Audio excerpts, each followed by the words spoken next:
ముందుగా మన గురువుగారైన బ్రహ్మశ్రీ పత్రిజీకి ప్రణామాలు.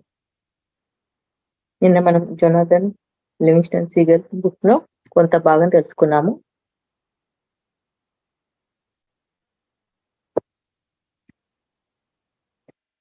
సో, అది రిచర్డ్ బాక్ రచించారు ఆ బుక్.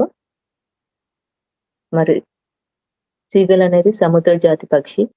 మరి దీని లైఫ్ స్టైల్ ఈ స్టోరీ మొత్తము మన ఆధ్యాత్మిక స్టోరీకి రిలేటెడ్‌గా ఉంటుందనమాట. అందులో మనం కొద్దిగా నిన్న తెలుసుకున్నాం కదా! సీగల్ ఎలా ఏకాగ్రత శక్తితోటి తన అంతర్గత శక్తులను ఎలా యాక్టివేట్ చేసుకొని ఎగరడంలో మెళకువలు నేర్చుకుందో, అలాగే పరిమితమైన ఆలోచనలు కాకుండా అపరిమితమైనగా ఉండవచ్చు అని తెలుసుకుందో, మరి ఆ సంఘం నుంచి వెలివేయబడడము, ఆ తర్వాత 2 దివ్య పక్షులు వేరే తలానికి తీసుకెళ్లడము, అక్కడ కొత్త పాఠాలు నేర్చుకోవడము చియాన్ అనే గురువు ద్వారా. ఆ తర్వాత చియాన్ కూడా ఆ లోకం నుంచి వేరే లోకానికెళ్ళిపోతారు. మరి జొనాథన్ మొట్టమొదటగా తను కొత్త విద్యను ఎగరడంలో మెళకువలు నేర్చుకుందాం అనుకున్న సమయంలో మిగతా సీగల్ పక్షులు ఒప్పుకోకపోవడము, అది మన ప్రకృతి విరుద్ధమని తెలపడము. కానీ జొనాథన్‌కి తినడము, విశ్రాంతి తీసుకోవడం ఇదొక్కటే కాకుండా మన జీవితంలో సాధించాల్సింది చాలా ఉంది అని అంతర్వాణిని పదే పదే తెలుసుకోవడము. మరి ఎన్నో మెళకువలు నేర్చుకున్న సమయంలో తను గ్రహించిందేమిటంటే చాలా ఎత్తు నుంచి లోపలికి వెళ్ళినప్పుడు ఆ చేపల్ని కొన్ని అంగుళాల లోపల నుంచి కూడా తీసుకోవచ్చని తెలుసుకుంది. ఇలాంటి సత్యాలన్నీ తెలుసు మిగతా సీగల్స్ తెలుపుదామన్నా వారు సిద్ధంగా లేరన్నట్టు. మొట్టమొదటగా సత్యం పరీక్షలు పెడుతుంది అన్నట్టుగా జొనాథన్‌కి ఆ పరీక్షలు ఎదురవుతాయి. వెలివేయబడతాడు. వెలివేయబడ్డ జొనాథన్ దివ్య పక్షుల ద్వారా ఉన్నత తలాలకెళ్ళిపోయి, అక్కడ నాయకుడి ద్వారా చాలా అద్భుతమైన విద్యలు నేర్చుకుంటారు. మరి మిగతా సీగల్స్ ఉన్నత తలంలో ఉన్న సీగల్స్ గమనించింది ఏమిటంటే, వారు ఎన్నో వేల జన్మలు ఎత్తితే కానీ ఆ విద్యను రీచ్ అవ్వలేదు. అలాంటిది జొనాథన్ ఒకే ఒక్క జన్మలో సాధించారని చాలా ఆశ్చర్య సంభ్రమాశ్చర్యాలతో అంటారు జొనాథన్‌కి. అలాగే ఎన్నో వేల ఏళ్ళు ఎత్తాక ఆ విద్య నేర్చుకున్నా కానీ, అందులో రాణించడానికి 100 ఏళ్ళు పట్టిందని చెప్తారు. సో, జొనాథన్‌లో ఉన్న ఈ ధైర్యం, సాహసం, పట్టుదల, శ్రద్ధ మిగతా వాటి కంటే చాలా ఎక్కువగా ఉన్నాయని చియాన్ అనే మాస్టర్ కూడా గ్రహిస్తారనమాట. కానీ చియాన్ వెళ్ళిపోయే ముందు జొనాథన్‌కి ఒక మాట చెప్తారు.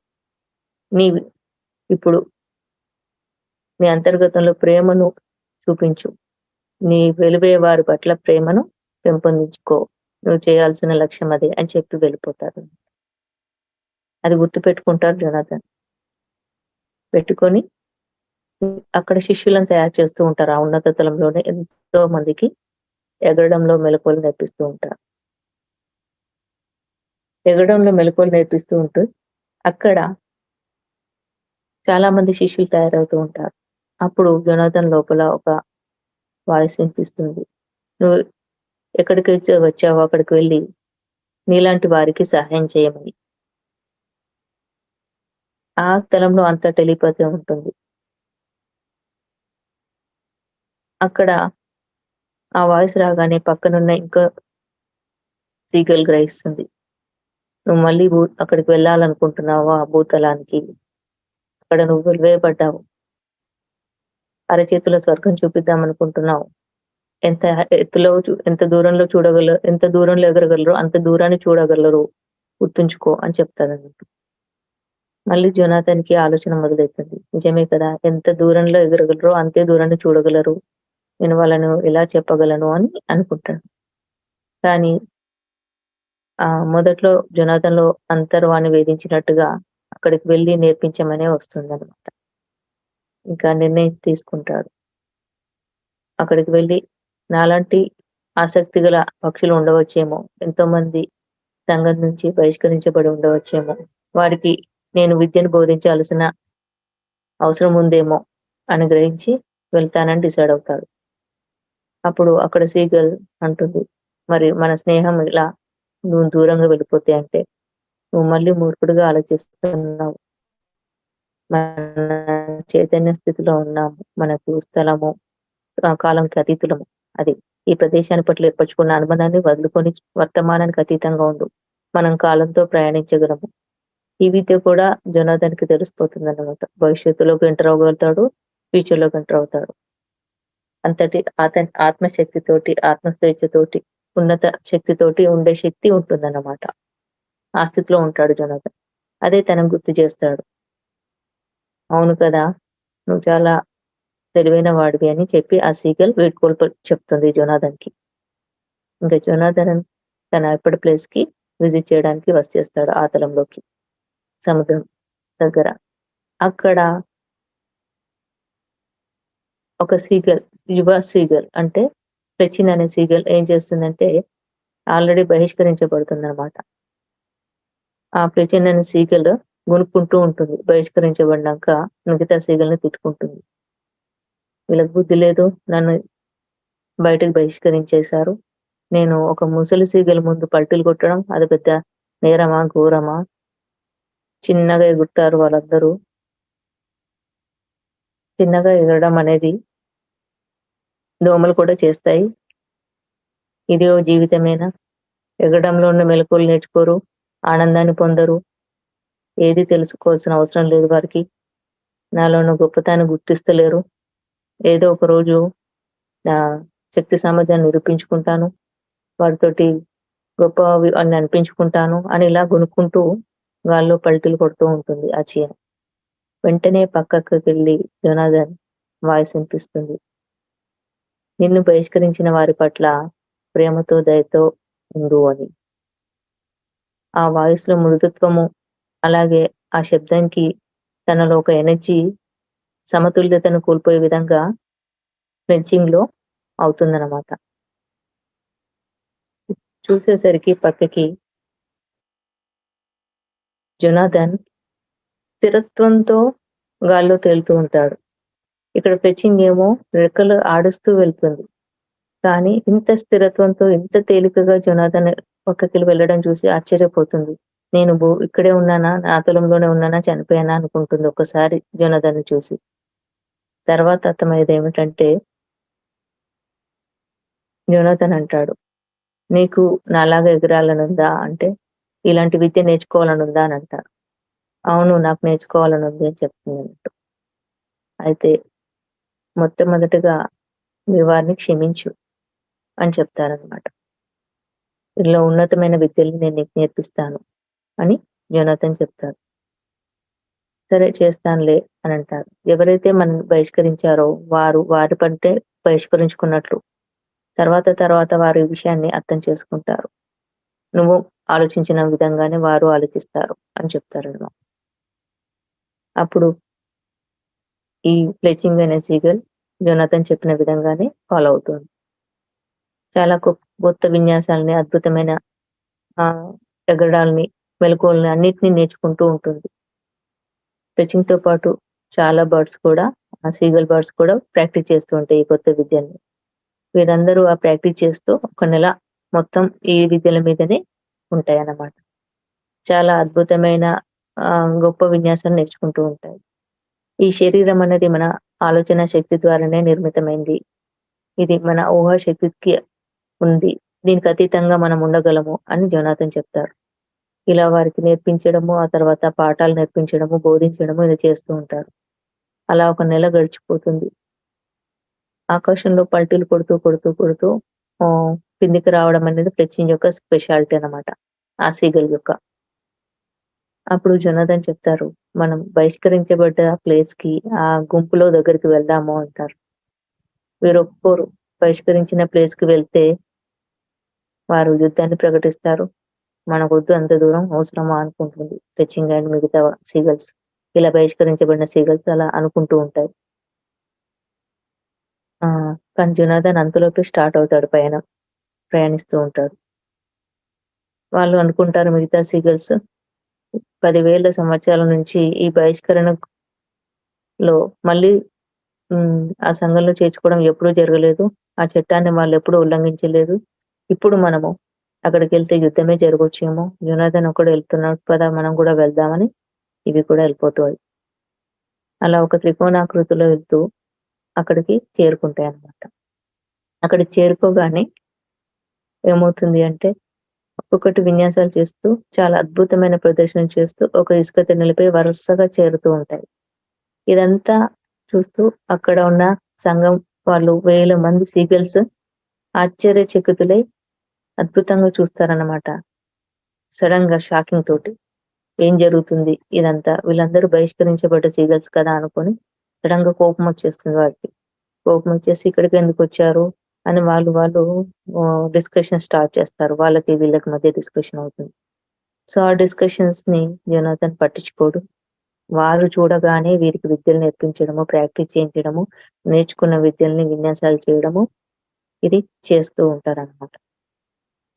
సో, అదంతా చూసి ఆ నాయకుడంటారు, వారి విన్యాసాలను చూసినా, వారిని సమర్థించినా, వారితో మాట్లాడినా, మీరు కూడా బహిష్కరించబడతారు అని మిగతా వేల సీగల్స్‌కి ఆర్డర్ ఏస్తారన్నమాట ఆ నాయకుడు. ఎందుకొచ్చిన గోల మనం వాటిని చూడొద్దు, వాళ్ళని సమర్థించొద్దు అని ఇవి డిసైడ్ అయిపోతాయి. డిసైడ్ అయిపోయి అలా ఉంటాయి. కానీ ఈ జొనాథన్ అండ్ మిగతా సీగల్స్ మాత్రం ఆ విన్యాసాలు వేయడం మానివేయరు. ఇంకా అద్భుతంగా, ఉత్సాహంగా కేరింతలు కొడుతూ, సాంగ్స్ చేస్తూ వారి ముందటనే ఈ విద్యలు నేర్పించడం, పాఠాలు నేర్చుకోవడం స్టార్ట్ చేస్తారన్నమాట. అయితే మిగతా బహిష్కరించబడిన కొత్త సీగల్స్ కూడా ఇందులో జాయిన్ అయిపోతాయి. ఇంకా కొంతమంది సీగల్స్‌కి ఇవి చూడాలనిపించి, చూస్తే బహిష్కరించబడతాం కాబట్టి, ఎవరూ లేని టైంలో రాత్రిపూట చాటుగా మెల్లిమెల్లిగా చూడడం మొదలుపెడతాయి. ఈ విద్యలను ఎలా చేస్తున్నారు? ఇందులో ఉన్న అద్భుతం ఏమిటి? అని చాటుగా చూస్తూ ఉంటాయి మిగతా సీగల్స్. మళ్ళీ సూర్యోదయం కాగానే ఎవరి కంట పడకుండా వెళ్ళి ఉంటాయన్నమాట. ఇలా కొన్ని రోజులు అలా చూస్తూ వాటికి కూడా ఆకర్షితులవుతారన్నట్టు. ఆకర్షితులై రాత్రి పూటనే జాయిన్ అవుతారు కొందరు. సూర్యోదయం కాగానే ఎళ్ళిపోతారు. ఇదంతా వద్దు అని చెప్పి ఒక సీగల్ సూర్యోదయం సమయంలో వచ్చి జాయిన్ అయిపోతుందనమాట. డేర్ చేస్తుంది. అలా చేసినందుకు చేస్తారక్కడ. అయితే ఆ సీగల్‌కి చాలా ఎత్తుగా ఎగరడం ఇష్టమనమాట. 27,000 మైళ్ళ నుంచి హైట్ నుంచి ఎగరడం స్టార్ట్ చేస్తుందనమాట. చూడండి రేపు నేను ఇంకా ఎత్తుకు ఎగురు చూపిస్తాను అని చెప్తుందనమాట. దీని తర్వాత ఇంకో సీగల్ ఒక ఎడమ రెక్క విరిగిపోయి ఉంటుంది. ఆ సీగల్ వచ్చి జొనాథన్ నాకు కూడా నీలాగా ఎగరాలనుంది. నాకు ఎగరడం అంటే చాలా ఇష్టము అని చెప్పి అక్కడ నిస్సహాయంగా ఉండిపోతది. మరెందుకు ఆలస్యం ఎగురు అని చెప్తాడు జొనాథన్. నీకు నా పరిస్థితి అర్థం కానట్టుంది. నన్ను చూడు అంటుంది. శరీరం అనేది ఆలోచనా శక్తి. ఆలోచనతో నిర్మితమైంది. మనం వాటికి అతీతం. ఆత్మ స్వేచ్ఛలము. ఈ అవధులు లేవు. నువ్వు దాంతో నీ అంతర్శక్తితో కనెక్ట్ అవ్వు అని చెప్తాడు జొనాథన్. అప్పుడు వెంటనే అంతర్చైతన్యంతో కనెక్ట్ అవ్వడానికి ప్రయత్నిస్తది. ఆ క్షణమే తను ఎగరడం మొదలుపెడతది. అదంతా చూసిన మిగతా సీగల్స్ వేల మంది సీగల్స్ ఇందులో జాయిన్ అయిపోతాయన్నమాట. వాటికి కూడా ఎగరడంలో మెళకువలు కావాలని, ఈ బోధనలు కావాలని జాయిన్ అయిపోతాయి. ఇలా మిగతా సీగల్స్ కూడా జాయిన్ అయినప్పుడు చాలా కోపమొస్తుంది ఆ నాయకుడికి. బహిష్కరించేస్తాడు. అక్కడ కౌంట్ తగ్గుతుంది. ఇక్కడ కౌంట్ పెరుగుతూ వస్తుందన్నమాట. ఇలా ఉన్నప్పుడు ఇవి విన్యాసాలు చేస్తూ ఉండంగా ఫ్లెంచింగ్ అనే ఫ్రెండ్ ఉంది కదా! జొనాథన్ ఫస్ట్ శిష్యుడు. తనేం చేస్తుంది అంటే పైన విన్యాసాలు చేస్తూ ఉంటుంది. ఆ టైంలో జొనాథన్‌తో అంటుంది, "నువ్వొక దైవాంశ సంభూతుడివి. ఒక 10,000 సంవత్సరాల తర్వాత ఉండవలసిన వాడివి ఇప్పుడే ఉన్నావు. నిన్నందరూ అక్కడ దేవుడంటున్నారు" అని చెప్తాడు. నేను అందరిలాగా సీగల్ పక్షిని. మీరనుకున్నట్టుగా కాదు. మీరెలాగో నేను అలాగే.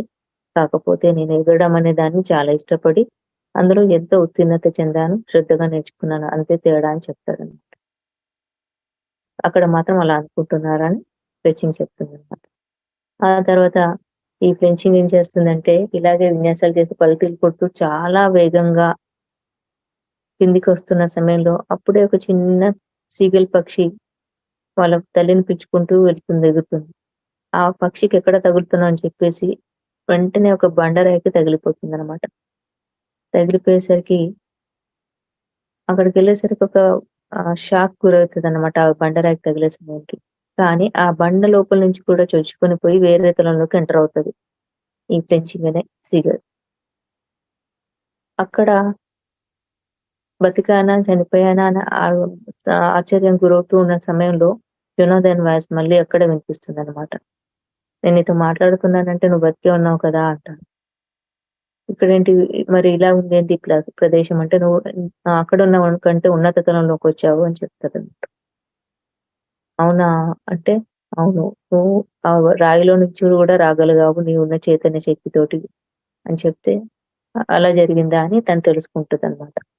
ఆ తర్వాత మరి నువ్విప్పుడు నిర్ణయం తీసుకోవచ్చు. నువ్వు ఈ ఉన్నత తలాల్లోనే ఉంటూ ఎక్కువగా ఇంకా విద్యలు నేర్చుకుంటావా? లేదా అక్కడే ప్లేస్‌లో ఉండి వారికి బోధన చేస్తావా? అంటే వారితో కలిసి ఉంటావా? అని అడుగుతారు.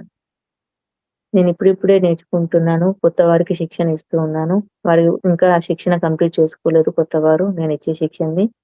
నా పని అక్కడ ఇంకా కంప్లీట్ కాలేదు అని ఫ్రెంచింగ్ చెప్తున్నాను. సరే మరి నీ తలానికే వెళ్ళు అని పంపిస్తారు.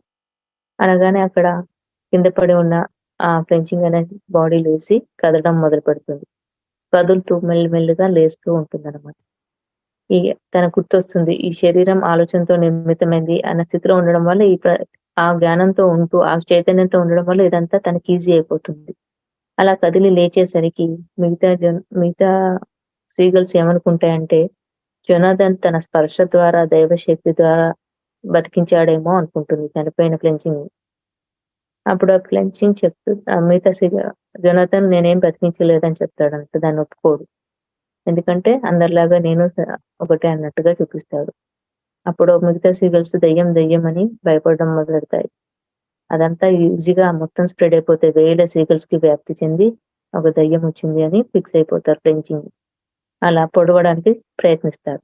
దెయ్యం మనల్ని ఏం చేస్తుందో అని చెప్పేసి. అది ఇంక చూసి ఏం చేయలేక ఫ్లెంచింగ్ అండ్ జొనాథన్ అక్కడి నుంచి ఎగిరి వేరే దూర ప్రదేశాలకు వెళ్తూ ఉంటారు. అప్పుడు ఫ్లెంచింగ్‌కి వచ్చిన ఒక సందేహము. జనార్దన్‌తో అంటాడు, "నన్ను బహిష్కరించిన వారిని ప్రేమించమని చెప్పావు కదా! ఇప్పుడు వారు నన్ను చంపాలనే చూస్తున్నారు. నన్ను చంపాలని చూస్తున్న వారిని నేనెలా ప్రేమించాలి?" అని అడుగుతున్నట్టు. అప్పుడు జొనాథన్ చెప్తారు, "నువ్వు వారిలో ప్రేమించాల్సిన ఆ స్థితి ఆ వ్యక్తులను కాదు, ఆ పక్షులను కాదు. ఆ పక్షి లోపల ఉన్న చెడుని, వారి ద్వేషాన్ని ప్రేమించు" అని చెప్తుందన్నట్టు. అప్పుడు వారిలో మంచిని చూడు. వారిలో ఉన్న దివ్యత్వాన్ని మేల్కొనే విధంగా వారికి సహాయం చెయ్యు. దాన్నే ప్రేమ అంటారు అని చెప్తుంది. అక్కడి నుంచి అనంతమైన శక్తులను, అనంతమైన ఆనందాన్ని అనుభూతి చెందగలవు నువ్వు. ఎంతో ఉన్నత స్థితికి చేరుకోగలవు. దాన్నే ప్రేమ అంటారు అని జొనాథన్ చెప్తాడు. అది విని ఉంటుంది ఆ ఫ్రెంచి. అలా ఆ 2 అలా తిరుగుతూ ఉన్న టైంలో జొనాథన్ చెప్తాడు, "నేను ఈ భూలోకాన్ని ఇక్కడ ఈ ప్రదేశంలో నా సమయం అయిపోయింది. నేను ఇలాంటి స్థలాలు చాలా ఉన్నాయి. ఆ ప్లేస్‌లోకెళ్ళి నేను చెప్పాల్సిన అవసరం ఉంది" అని చెప్తారు. ఫ్రెంచింగ్ అంటారు, "వదిలేసి వెళ్ళొద్దు. నువ్వు ఇక్కడే ఉండాలి" అని చెప్తుంది. "నువ్వొక దైవాంశ సంభూతుడివి. నువ్వు చాలా గొప్పవాడివి. నువ్వు ఉంటే నాకెంతో బావుంటుంది" అని చెప్తే, "మరీ చెప్తున్నాను. నీవు ఎలాగో నేను అలాగే. అది నువ్వు గుర్తించాలి. ఇప్పుడు నేను గురువు నువ్వు శిష్యుడు కాదు. గురువు నువ్వే, శిష్యుడు నువ్వే. నీ అంతరంగంలోకి చూసుకో. ఆత్మ స్వేచ్ఛ ఉంది మనకి. మనకు అవధులు లేవు. మన కాలానికి అతీతులము. పరిస్థితులకు అతీతము. కాలంతో ప్రయాణించగలము. నీ అంతరంగంలో చూసుకో. అక్కడి నుంచి వస్తాయి నీకు పాఠాలు. ఆ లోపల నుంచి తీసుకొని నువ్వు నేర్చుకో. ఇంకా ఉన్నతంగా ఎదుగు" అని చెప్తుందనమాట. సో, నీ లోపలికి ప్రయాణించు అని చెప్తుంది. ఇది చెప్పి ఇంకా నేను వెళ్ళాల్సిన సమయం వచ్చింది. ఎన్నో లోకాలు, ఎన్నో సీగల్స్ వెయిట్ చేస్తున్నాయి. ఇలాంటి ఫెన్చింగ్ అనే సీగల్స్ వెయిట్ చేస్తున్నాయేమో నా కోసం. ఇక్కడ నీకు నేను నేర్పించాను కదా! అక్కడ కూడా నేను వారికి నేర్పించాల్సిన అవసరం ఉంది.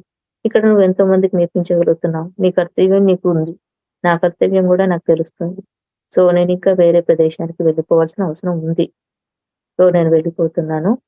నువ్వు గుర్తుపెట్టుకో వారిని ప్రేమించడం, దయతో ఉండడం, వారు కూడా ఈ స్థితికి వచ్చే విధంగా మన వంతు సహకారం చేయడమే మన పని అని చెప్పి వెళ్ళిపోతుందనమాట. ఫెన్సింగ్ ఆలోచనలో పడుతూ శిష్యులకి నేర్పిస్తూ ఉండగా కనెక్ట్ అవుతూ నిజమే జొనాథన్ వాళ్ళ అవతల వాళ్ళని ప్రేమించినప్పుడు వాళ్ళ సంపూర్ణత వస్తుంది అనే సత్యాన్ని గ్రహించడం మొదలుపెడుతుంది. అలా గ్రహిస్తూ ఉన్న సమయంలో తన దివ్యతను తెరుచుకుంటుందన్నమాట ఫెన్సింగ్‌కి. ఎప్పుడైతే తనలోని దివ్యత్వాన్ని చూసుకోవడం మొదలుపెడుతుందో, ప్రతి ఒక్క సీగల్లోనూ దివ్యత్వాన్ని చూస్తుంది. అప్పుడు అవధుల్లేని ఆనందాన్ని, స్వేచ్ఛని, శక్తిని అనుభూతి చెందుతుంది. అప్పుడు అంటుంది, జనార్దన్ చెప్పిన సత్యం నాకు అర్థమైంది. జనార్దన్ ఎలాంటి పక్షో నేను అలాంటి పక్షిని. భిన్నమేమీ కాదు. ఇప్పుడు నేను తెలుసుకున్నాను.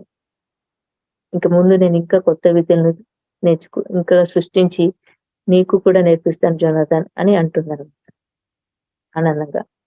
అలా తన తోటి పక్షులకి నేర్పిస్తూ మొదలుపెడుతుంది. ఈ కథలో మనకి జొనాథన్‌గా మన బద్రి గారు వచ్చారు. చాలా అద్భుతంగా ఎంతోమంది జొనాథన్‌లను తయారు చేశారు.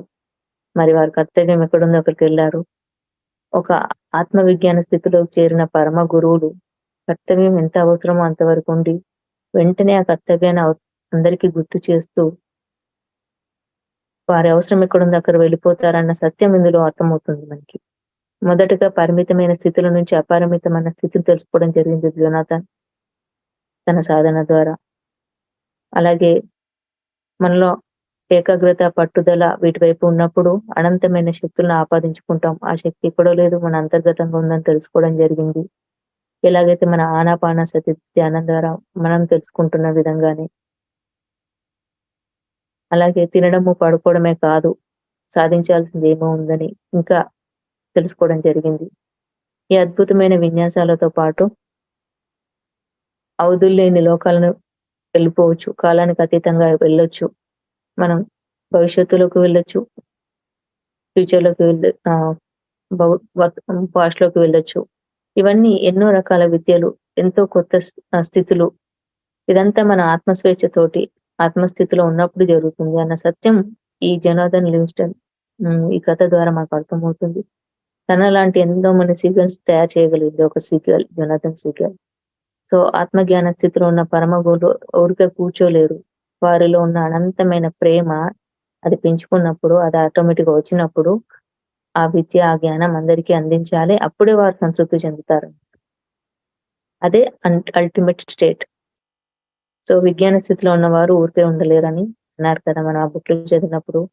ఆ విజ్ఞాన స్థితిలో ఉన్నవారు వారికొచ్చిన విద్యని, జ్ఞానాన్ని అందరికి నేర్పించాలనే ఉత్సాహం వస్తుంది. తప్పకుండా అది నేర్పించకుండా ఉండలేరు. ఎందుకంటే అదే కర్తవ్యం. ఎందుకంటే అంతటి ప్రేమ, దయ పొంగి పొర్లుతుంది నేర్పించాలని. అదే జొనాథన్‌కి, చియాన్‌కి జరిగిందదే. చియాన్ అనే ఉన్నత తలంలో ఉన్న చియాన్‌కి జరిగిందదే. జొనాథన్‌కి జరిగిందదే. ఫెన్సింగ్‌కి జరుగుతుందదే. అలా ఎంతోమంది మన పిరమిడ్ మాస్టర్స్ కూడా అదే చేస్తున్నారు. సో, ఇందులో మన ఉన్నత శక్తులను ఎలా చేరుకున్నామంటే, స్త్రీ పురుషుల శక్తులు బ్యాలెన్సింగ్‌గా ఉన్నాయి ఇక్కడ. సాహసాలు చేయడం, అద్భుతాలు చేయడం అనేది పురుష శక్తి లక్షణమైతే, ప్రేమ, దయ, కరుణ ఇవన్నీ స్త్రీ శక్తి లక్షణాలు.